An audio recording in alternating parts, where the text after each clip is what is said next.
Hey, here is Shambhu sir, your favorite teacher, and you are watching your favorite YouTube channel, Coaching Excellent Point with me, that is Shambhu sir.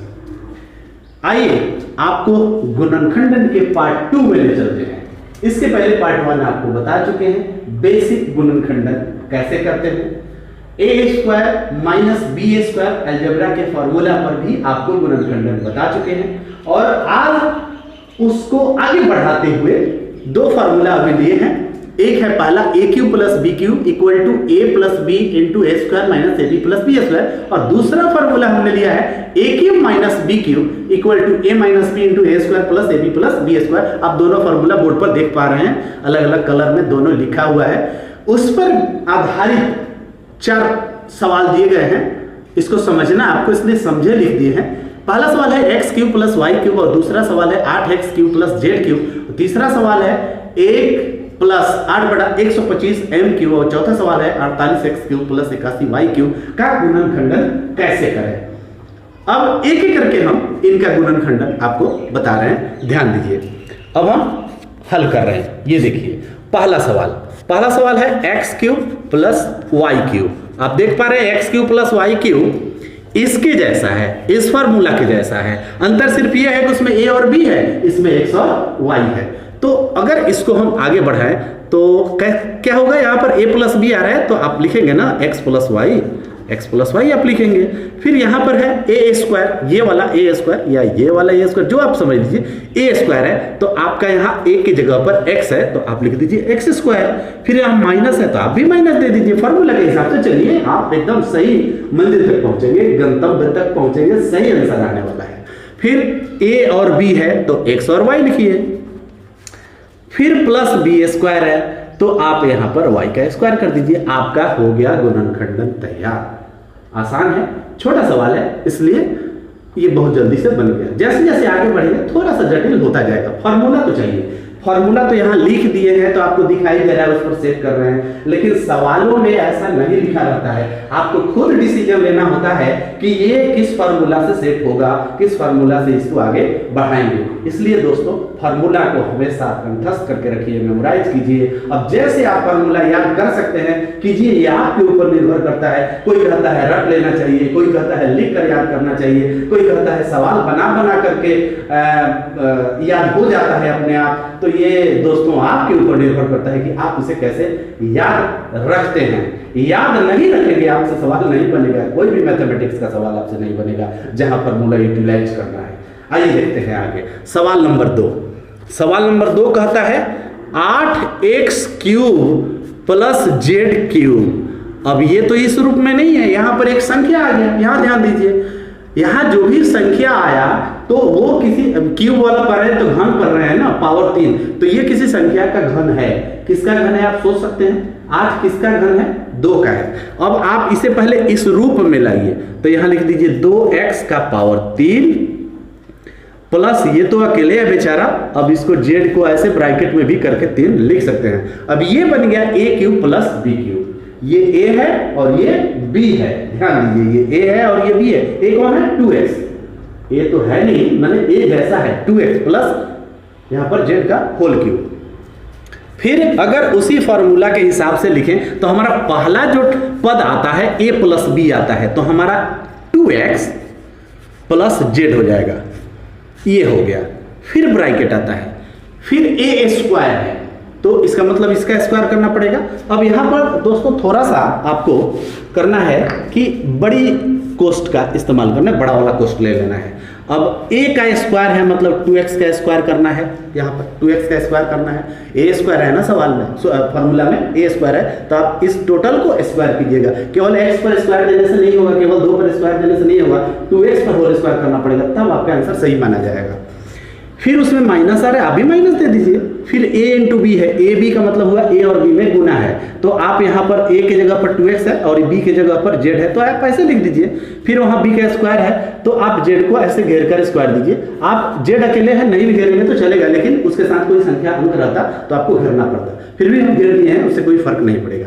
फिर अगले step में अगर जाते हैं तो ये देखिए 2x प्लस जेड, तो ऐसे ही रहेगा दोस्तों, बिल्कुल ऐसे ही रहेगा, इसमें नो चेंज, आपको कोई चेंज नहीं करना है। यहाँ चेंज की स्थिति है, यहाँ देखिए 2x पर होल स्क्वायर है, 2x पर होल स्क्वायर मतलब ये 2 दूना 4x स्क्वायर बन गया, राइट, ये बन गया 4x स्क्वायर। अब यहाँ का गुना देखते हैं क्या आता है, 2xz, ये तो 2xz हो गया, एकदम सिंपल है, ये अकेले z स्क्वायर हो गया। ये हो गया दोस्तों आपका फाइनल फैक्टराइजेशन, फैक्टर हो गया किसका, सवाल नंबर 2 का जो है 8x³ प्लस z³। अब देखते हैं सवाल नंबर 3 आपका क्या कहता है। सवाल नंबर 3 कहता है 1 जोड़ 8 बटे 125 और यहाँ पर m³। ओके, अब यहाँ तो क्यूब है नहीं, तो आपको पता होना चाहिए 1 पर कितना को पावर दे देते हैं, वैल्यू वही रहता है, तो आप 1 पर क्यूब दे ही दीजिए ताकि इस फॉर्मूला के रूप में आ जाए। क्यूब देने से कोई फर्क नहीं पड़ेगा, 1 पर कोई फर्क नहीं पड़ता है, आपको पता होना चाहिए। नहीं भी है तो जान लीजिए 1 का कितना को पावर दीजिए, उसका वैल्यू फिर 1 ही हो जाता है। तो हमने 3 दे दिया, इसलिए दे दिया ताकि वो फॉर्मूला से मैच करे। फिर प्लस, अब यहाँ आइए, ये तो है किसी संख्या का घन, अभी तो आपने देखा कि 8 जो है 2 का घन है, तो यहाँ 2 लिख दीजिए। अब यहाँ 125 125 किसका घन है पता नहीं, देखिए आप 1 से 50 तक घन नहीं संभव है तो 25 तक कम से कम घन और 100 तक वर्ग तो जरूर याद कर जाइए। अगर आप कंपटीशन फेस करना चाहते हैं तो आपको ये याद करना पड़ेगा, और कैसे भी आप परीक्षा पास करना चाहते हैं, जनरली आपका टर्मिनल एग्जामिनेशन, तो उसके लिए तो नहीं भी याद करेंगे तो पास हो ही जाते हैं मिला जुला कर। तो अगर कंपटीशन फेस करना चाहते हैं तो भाई फार्मूला तो चाहिए, फार्मूला चाहिए, प्लस आपको बेसिक नॉलेज होना चाहिए। 8 किसका घन है, 2 का है, 125 किसका घन है, ये 5 का है, इसके साथ एक और आया है m, यहाँ m, अब इसको आप ब्रैकेट में करके क्यूब दे दीजिए, ये इसका रिप्रेजेंटेशन कर रहा है, ये दोनों वैल्यू सेम है। अब आप देख रहे हैं ये a³ बन गया और ये b³ बन गया, और a³ प्लस b³ जब बन गया तो उसमें पहला आता है फॉर्मूला के हिसाब से a प्लस b, मतलब इसको जोड़ना है। अब ये बन गया 1 प्लस 2/5, अब यहाँ पर m, फिर यहाँ से बड़ी कोष्ट देंगे, फिर यहाँ आ गया 2/5m, सॉरी यहाँ आ गया a प्लस b, तो a प्लस b तो आपने कर लिया, फिर आ रहा है a स्क्वायर, तो आपको 1 का स्क्वायर करना है, फिर उसमें माइनस आ रहा है, आपको माइनस देना है, फिर ab आ गया, तो ab का मतलब ये a है और ये टोटल b है, ये a हो गया। देखिए जब तक आप उसको घन में नहीं बदलेंगे, इसको घन में नहीं बदलेंगे, पावर 3 में नहीं बदलेंगे, आप डायरेक्टली वैसे ही लिख करके बनाएंगे, आंसर गलत हो जाएगा। आप उसको उस रूप में तो लाइए, तो उस रूप में लाए हैं तो 2/5 बना है। बहुत विद्यार्थी क्या करते हैं कि वही लिख देते हैं, उनको लगता है कि ये a है ये b है, नहीं, उसको b रूप में लाइए या a रूप में लाइए, जैसे आप फॉर्मूला में देख रहे हैं। फिर यहाँ a इंटू b है, यहाँ पर इंटू छिपा है, इसका मतलब ये 2/5m। अब यहाँ पर अगर कुछ कैंसिल आउट होने वाला हो तो कैंसिल भी करेंगे, नहीं होने वाला है कोई बात नहीं, आगे बढ़ जाएंगे। यहाँ आ गया 2/5 और m का फिर होल स्क्वायर होगा, सब बड़ी कोष्ठ से बंद करेंगे, नीचे स्पेस नहीं है। अब हम आपको इसे यहाँ समझा देते हैं, ये देखिए, फिर लिखेंगे या बहुत लोग और लिखते हैं OR और अब जो लिख लीजिए, बराबर का चिन्ह भी देंगे, गलत नहीं माना जाएगा, ऐसे एरो भी बना देंगे, गलत नहीं माना जाएगा, आप अपनी सुविधा के अनुसार ये चिन्ह इस्तेमाल कर सकते हैं। फिर ये यहाँ पर 1 प्लस 2/5 और m आ गया, फिर ब्रैकेट बंद की, यहाँ देखिए ये वाला, फिर ये बड़ी ब्रैकेट के अंदर, बड़े कोष्ठ के अंदर क्या है, 1 का स्क्वायर है, तो 1 का स्क्वायर 1 ही लिखेंगे, फिर ये इतना दूर गुना करेंगे, कैंसिल आउट होने वाला होगा कैंसिल आउट करेंगे, नहीं होने वाला होगा छोड़ देंगे, तो गुना करेंगे तो वही आ रहा है, 1 से गुना करने से सेम आ जाता है, तो ये हो गया -2/5 और m, ये 5 है, और फिर प्लस यहाँ पर देखिए स्क्वायर है, यहाँ पर स्क्वायर है, यहाँ पर स्क्वायर है, तो ये 2 बार हो जाएगा, ये 2 बार हो जाएगा, तो ये बन गया 4/25 और m का भी स्क्वायर होगा। This is the final answer of question number 3। ये हुआ क्वेश्चन नंबर 3 का। अब आपके पास क्वेश्चन नंबर 4 क्या कहता है, 48x³ प्लस 81y³। ये देखिए, अब ये 48 किसका घन हो सकता है, नहीं आ रहा है ना समझ में, नहीं आ रहा है। 81 किसका घन हो सकता है, नहीं, 3 का तो हो नहीं सकता, 3 का तो 27 आता है, 9 का हो नहीं सकता, 9 का घन तो 729 आता है, वर्ग 81 आता है, लेकिन ये वर्ग वाला नहीं है दोस्तों, ये घन वाला है। तो अगर इस तरह का सवाल दिखता है तो समझिए कुछ ना कुछ इसमें गड़बड़ है, इसमें कॉमन वाली बात हो सकती है। तो सोचिए क्या कॉमन हो सकता है, कौन ऐसी संख्या है जिससे 48 भी कैंसिल आउट हो और 81 भी हो? तो मुझे लगता है कि 4 3 हो सकता है, 3 16, हाँ 3 हो सकता है। तो फिर यहाँ पर थोड़ा सवाल में गलती है, यहाँ पर 64, 8 3 का 24, यहाँ पर सॉरी यहाँ पर 24 होगा, ये 24 है, सही गलत हो गया है, ये 24 हो गया। अब 24 कौन ऐसी संख्या है जिसे 24 भी कैंसिल आउट हो और 81 भी कैंसिल आउट हो? तो वो 3 है दोस्तों। 3 को आप बाहर कर लीजिए, x और y तो कॉमन हो नहीं सकता, इसलिए ये ऐसे ही रहेगा। तो 3 से 8 बार में ये 24 हो गया, 8x³ हो गया, और 27 बार में ये 81 आता है, ये y³ हो गया। अब इसको आप आगे बढ़ाएंगे, ये 3 हो गया, बड़ी कोष्ठ ला दीजिए, यहाँ पर 2x का क्यूब कर दीजिए, क्योंकि 2x का क्यूब करने से 8x³ हो ही जाता है, ये आ गया प्लस। फिर 27 के लिए आपको पता है 3y का तो होल क्यूब कर देंगे, ये आ जाता है। फिर अब इसको आगे बढ़ाएंगे, ये देखिए ये बन गया a³ प्लस b³। अब ये 2x a हो गया और 3y b हो गया। अब ये हो गया 3। अब यहाँ पर आप लिखेंगे a प्लस b मतलब 2x प्लस 3y, फॉर्मूला के हिसाब से a प्लस b पहला पद होता है। फिर आता है a², अब ये स्क्वायर देना है। अब बड़ी कोष्ठ के अंदर छोटी कोष्ठ हुआ तो एक मझला कोष्ठ यहाँ जरूरी हो जाता है। अब यहाँ पर हो गया a², फिर माइनस ab मतलब इसमें गुना, यानी 2x इंटू 3y, फिर प्लस b का स्क्वायर यानी 3y का होल स्क्वायर दोस्तों। तो यहाँ पर महिला कोष्ठ से बंद होगा, फिर बड़ी कोष्ठ से बंद हो जाएगा। अब आगे देखते हैं क्या आएगा, 3 आ गया। अब ये 2x प्लस 3y आ गया, ये हो गया। अब यहाँ पर ये 2x का द होल स्क्वायर है, तो 2x का द होल स्क्वायर आप 4x² लिखेंगे, होल स्क्वायर है, इसका भी स्क्वायर हुआ, x का भी और 2 का भी 4x²। और यहाँ से लेकर यहाँ तक आप गुना करेंगे आपस में, तो ये हो जाएगा 3 दूना 6x y प्लस अब 3y का होल स्क्वायर है, क्यों नहीं है स्क्वायर है इसलिए ये वर्ग बनेगा, तो ये बन जाएगा 9y²। This is the final answer of question number 4। ये था a³ प्लस b³ पर आधारित सवाल। अब एक आध सवाल हम a³ माइनस b³ पर भी सीखेंगे। दोस्तों दूसरे नंबर फॉर्मूला जो है a³ minus b³ equal to a minus B into a² plus ab plus b², इस फैक्टर के लिए इस फॉर्मूला का इस्तेमाल किया जाता है। इस पर हम 2 ही सवाल करते हैं, क्योंकि इसका प्रोसेस और a³ प्लस b³ वाला सवाल का प्रोसेस सेम होता है, बस अंतर सिर्फ चिन्ह का होता है। तो जैसे इसके पहले 4 सवाल हमने हल किया, उसी टाइप से ये 2 सवाल हल करेंगे। अंतर ये होगा कि वो सवाल देखने से ही पता चल जाता है कि ये a माइनस b³ वाला है और इसके पहले वाला a³ प्लस b³ वाला है, प्रक्रिया वही रहता है। आइए सवाल नंबर 5 हल करते हैं। देखिए सवाल नंबर 5 क्या कहता है, 27m³ माइनस n³। अब आप सीख गए होंगे कि 27 किसका घन है, तो 3m का घन है। तो यहाँ ये हो गया और ये यहाँ पर आ गया। फिर आप क्या लिखेंगे, अब आप लिखेंगे कि 27 के लिए ये बन गया, n के लिए n³ ही बन गया, तो a³ माइनस b³। तो a³ माइनस b³ तो वहां पहले a माइनस b आता है, इसके पहले वाले में a प्लस b आता था, इसमें a माइनस b आएगा। 3m माइनस n, फॉर्मूला एकदम मेमोराइज करते रहिए, सवाल बनाते रहिए, रिफ्रेश होता रहेगा। फिर आता है a² मतलब 3m का स्क्वायर, यहाँ पर बड़ी कोष्ठ दे देते हैं।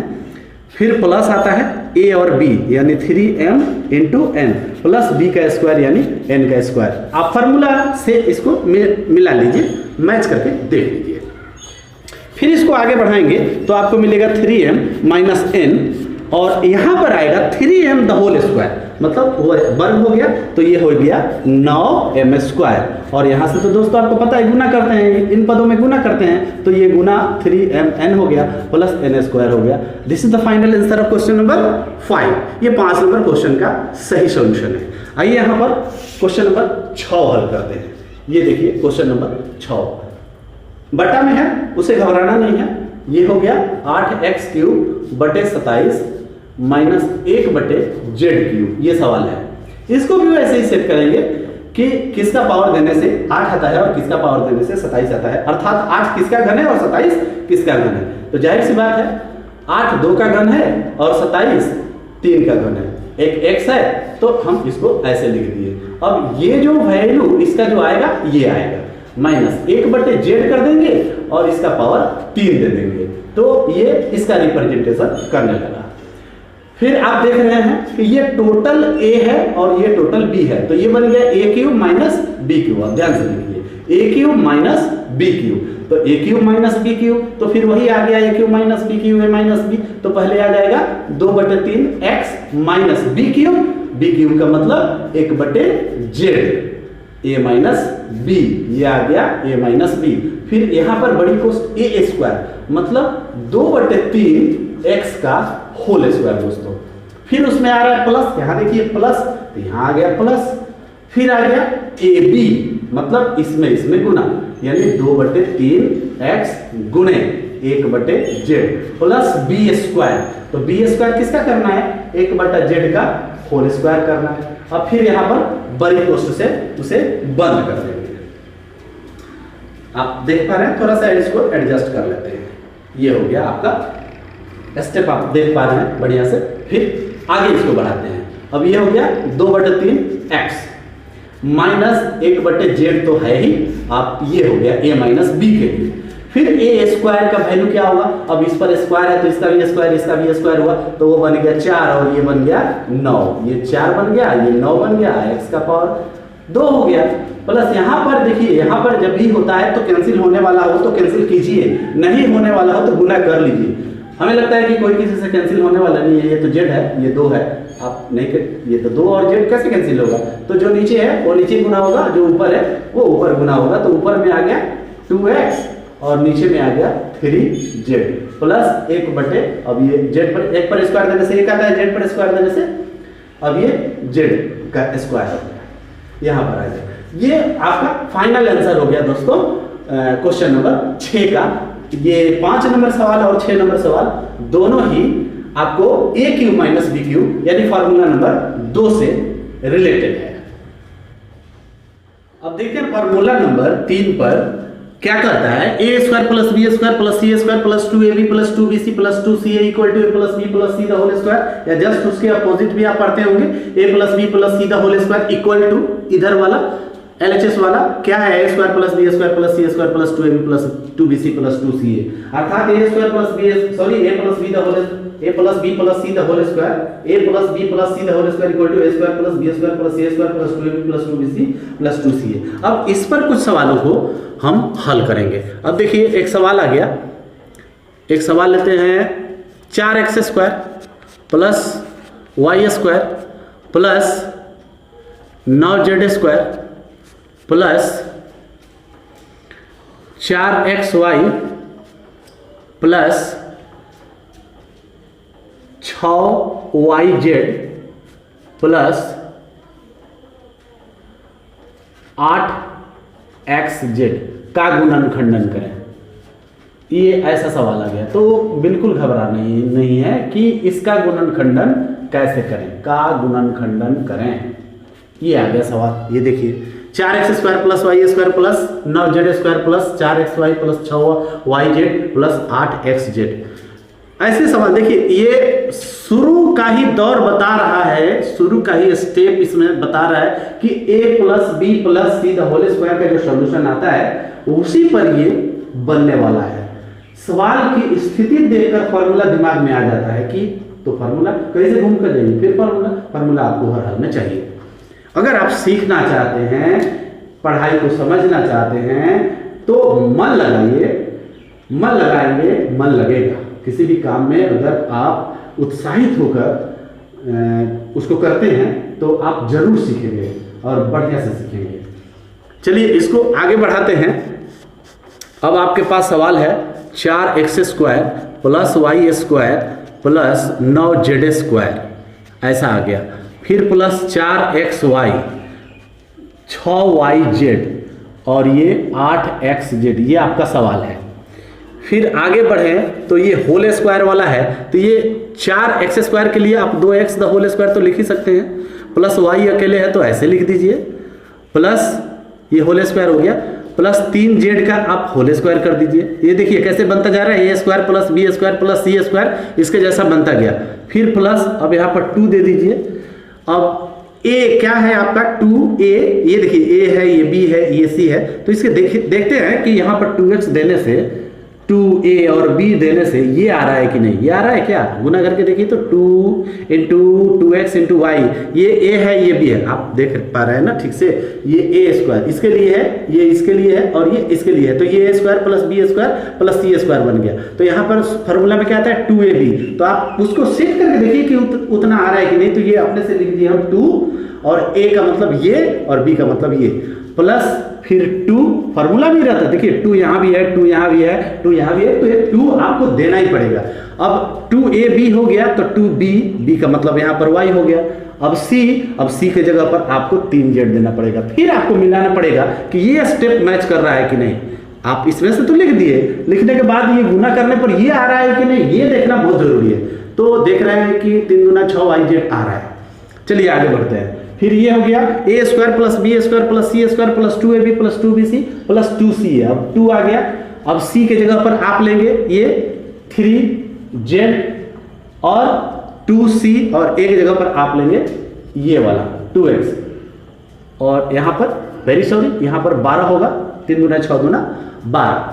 तो अब ये इससे मैच कर गया, ये यहाँ पर भी 12 होगा, ये 12 है 12, तो इससे मैच कर गया। तो आप क्या देख रहे हैं, यहाँ पर या लिखेंगे, हल तो एक बार लिख चुके हैं। अब यहाँ पर a square plus b square plus c square plus 2ab plus 2bc plus 2ca, तो a square plus b square plus c square plus 2ab plus 2bc plus 2ca किसके लिए होता है, a plus b plus c the whole square, a plus b plus c the whole square के लिए इतना आता है। तो इसमें a plus b plus c आप लिख दीजिए, ये हो गया 2x plus y plus 3z, अर्थात इसका जब आप एक्सपेंडेड फॉर्म लिखेंगे तो यही आने वाला है, ये आने वाला है, ये एक्सपेंडेड फॉर्म। लेकिन आप तो गुणनखंडन कर रहे हैं, एक्सपेंडेड फॉर्म में नहीं ले जा रहे हैं, आपको फैक्टर करना है। तो फैक्टर करने के लिए फिर एक्सपेंडेड फॉर्म वाला जो फॉर्मूला होता है उसको सेट करना होता है, सेट करके फिर इस रूप में लाया जाता है। समझ लीजिए एक तरह का बैक गियर है, पीछे वाला आप गियर लगा रहे हैं। जैसे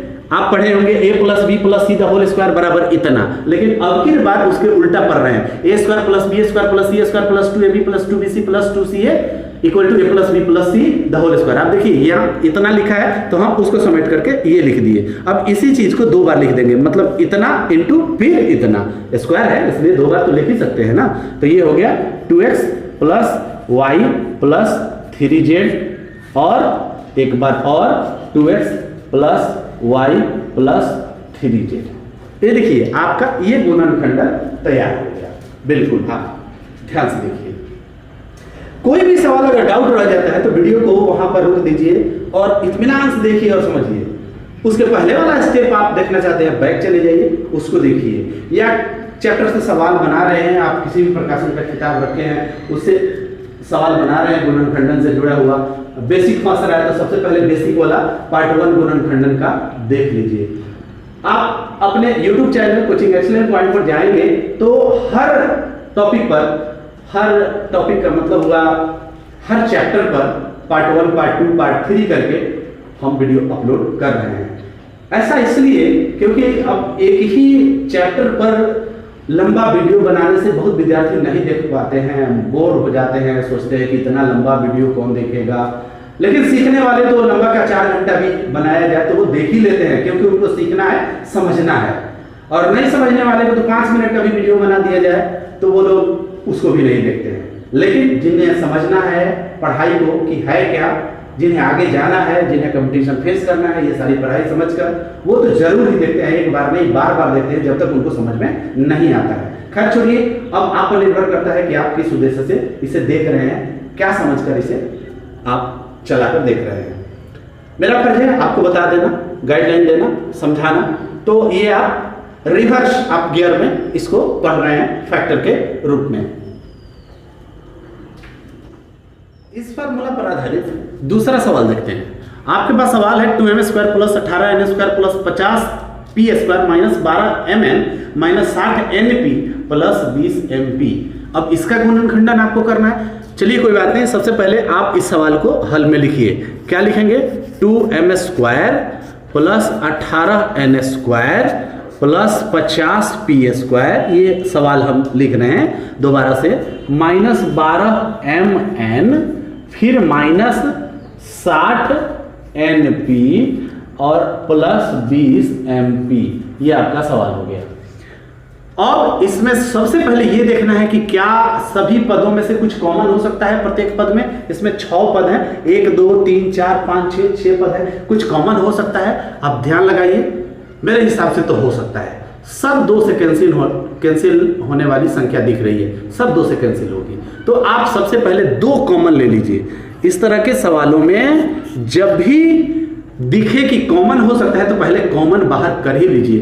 2 ही हो सकता है, m और np में से कुछ कॉमन नहीं आ रहा है। कॉमन लेना आप सीख चुके हैं, बेसिक फैक्टर में आप चले जाइए, पार्ट 1 में आपको सब समझ में आ जाएगा। अगर समझ गए हैं, जानते हैं, तो फिर आप देख सकते हैं 2 ही कॉमन होगा। अब यहाँ पर जो बच गया उसे लिख दीजिए, m² प्लस 9n² प्लस ये हो गया 25p² माइनस 2 6 12 6mn माइनस 30 दूना 60np और प्लस 10mp। ये हो गया कॉमन लेने के बाद। अब ये a² plus b² plus c² plus 2ab plus 2bc plus 2ca जैसा दिख रहा है। अब आपको सोचना है कि ये किसका स्क्वायर है, तो ये तो अकेले आपको, अब यहाँ बड़ी कोष्ठ देंगे, आपको m का स्क्वायर बन गया, प्लस अब ये 3n का स्क्वायर बन गया, आप ये देख रहे हैं, प्लस अब ये 5p का स्क्वायर बन गया, ऐसा बन गया। ये थोड़ा सा सट गया, इसको और अलग लिख देते हैं ऐसे।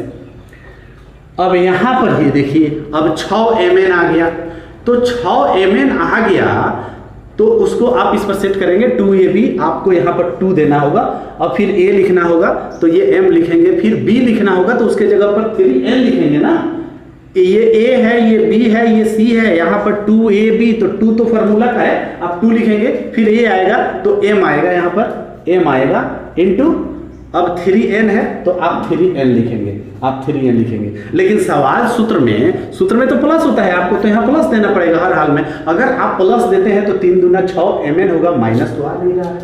ये देखिए यहाँ पर फंस गया, अलजबड़ा है, माइनस प्लस बड़ी मायने रखता है, बहुत मायने है, इधर से उधर दिशा बदल देगा, माइनस प्लस आपका गड़बड़ हुआ। तो यहाँ सवाल में है माइनस में 6, अब आप इसके हिसाब से लिख रहे हैं तो ये प्लस में आ रहा है, क्योंकि फार्मूला में यहाँ प्लस है तो यहाँ प्लस हो गया। अब इसमें फार्मूला में चेंज करके भी लिखा जा सकता है, यहाँ पर a plus b plus C की जगह a minus b plus C, a plus b minus C, तो उसके हिसाब से आता है। लेकिन केवल एक फार्मूला को लेकर के सारे सवाल इस पर आधारित बनाए जाते हैं, अपने मन से माइनस प्लस चेंज करके। तो इससे साबित होता है कि यहाँ या तो a निगेटिव है, नहीं तो b निगेटिव है, तभी तो यहाँ पर a और b कोई ना कोई ऋणात्मक चिन्ह वाला है, तो यहाँ माइनस आया है। इसको भी क्लियर कर लेंगे, आगे देखते हैं। यहाँ पर फिर प्लस आ गया, 2ab के बाद 2bc, फिर यहाँ पर 2 लिखेंगे, 2 और b लिखेंगे, b का मतलब हुआ आपका 3n 2b, और फिर c लिखेंगे आप, तो c की जगह पर आ गया 5p, ये हो गया 2ab 2bc 2ca। लेकिन यहाँ पर फॉर्मूला में क्या है, यहाँ पर फॉर्मूला में फिर माइनस है, यहाँ भी माइनस है। अगर ये लगातार माइनस है तो इसका मतलब ये हुआ कि b पद ही माइनस में है, अर्थात ये माइनस में है। इसके माइनस में रहने की वजह से यहाँ भी आया है तो ये पद माइनस में कर दिया है, और फिर यही यहाँ आया है तो फिर यहाँ माइनस में कर दिया है। अर्थात इससे ये पता लग गया कि इसका जो b पद है वही माइनस में है। तो अब आपको क्या करना है दोस्तों, अब इसको थोड़ा सा ऐसे घेर करके माइनस दे देना है, ब्रैकेट लगा करके दे देना है, फिर यहाँ पर भी आपको ब्रैकेट लगाकर माइनस दे देना है। इसके पहले जो सवाल बनाया वो सिंपल था, उसमें सब में प्लस था, लेकिन इसमें माइनस आ गया। थोड़ा सा कंसंट्रेट करना है कि आखिर माइनस है कौन। स्क्वायर देने से तो माइनस प्लस में आता ही है, तो इससे ये पता नहीं चलता है। लेकिन जैसे ही आप a² plus b² plus c² के बाद वाले पद में जाएंगे तो आपको दिखने लगेगा कि आखिर माइनस में है कौन। तो यहाँ पर ये 2 पद लिखने के बाद पता चल गया कि ये दोनों लगातार माइनस है, तो लगातार माइनस b पद वाला से होता है। उसके बाद c पद अगर माइनस होता है, c पद दोस्तों माइनस होता है, तो या तो शुरू वाला यहाँ पर वाला माइनस हो जाएगा, c पद जब माइनस होता है तो यहाँ पर ये पद माइनस हो जाएगा और ये लगातार दोनों, ये लास्ट वाला माइनस हो जाता है। लेकिन ये शुरू में ही यहाँ दो लगातार माइनस है पद, तो इससे पता चलता है कि बी पद ही माइनस में है। फिर ये हो गया A square plus B square plus C square plus 2ab plus 2bc plus 2, और फिर आ गया आपको सी, तो सी है आपका 5p और ए है m। ये उस सवाल के हिसाब से सेट हो गया, बड़ी कोष्ठ से यहाँ पर बंद किए हैं तो उधर भी बंद करना पड़ेगा। फिर ये 2 तो पहले से चला आ रहा है ना, अब आपको सीधा करके लिख देना है। क्या सीधा करना है? M square. अब यहाँ सीधा नहीं करना है, आप यहाँ यही देख लीजिए कि A square plus B square plus C square plus 2ab plus 2bc plus 2ca है, तो ये किसका है? तो जाहिर सी बात है आप कहेंगे ये है m माइनस 3n और प्लस 5p का होल स्क्वायर। जब इसका एक्सपेंडेड फॉर्म लिखेंगे, विस्तृत रूप लिखेंगे, विस्तार करेंगे, तो यही आने वाला है। फिर उसके बाद ये आएगा, उसके बाद ये आएगा, उसके बाद ये आ जाएगा। तो अब इसी को 2 बार आप लिख दीजिएगा तो फैक्टर कंप्लीट हो जाएगा। क्या आप 2 बार लिखेंगे?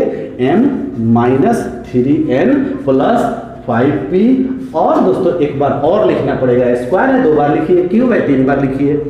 अब क्या लिखेंगे आप? यहाँ पर आ जाएगा m minus 3n plus 5p, ये आपका गुणनखंडन फाइनली इस सवाल का हो गया। थोड़ा सा आपको कॉम्प्लिकेटेड लग रहा होगा माइनस को ध्यान में रखते हुए, तो माइनस प्लस तो अलजबड़ा है तो होगा ही, ये आपको विचलित कर सकता है, लेकिन आप उसे अगर ध्यान से देखेंगे तो वो विचलित नहीं कर पाएगा। आप कर लेंगे कि माइनस में आखिर है कौन, इसीलिए आवश्यकता है बेसिक नॉलेज की। दोस्तों बेसिक नॉलेज तब आपके पास आता है जब आप बेसिक सवालों को पढ़ते हैं, सीखते हैं, उसके मूल में जाते हैं, उसके शुरुआत में जाते हैं, तब आपको वो बेसिक कंसेप्ट क्लियर होता है। और इसके लिए भी हमने वीडियो बना दिया है पार्ट 1 गुणनखंडन। इसके बाद पार्ट 3 बनाएंगे गुणनखंडन, थोड़ा सा लंबा चौड़ा चैप्टर होता है, इसलिए पार्ट वाइज इसको बना रहे हैं। उम्मीद करते हैं आज का ये गुणनखंडन पार्ट 2 भी आपको समझ में आया होगा।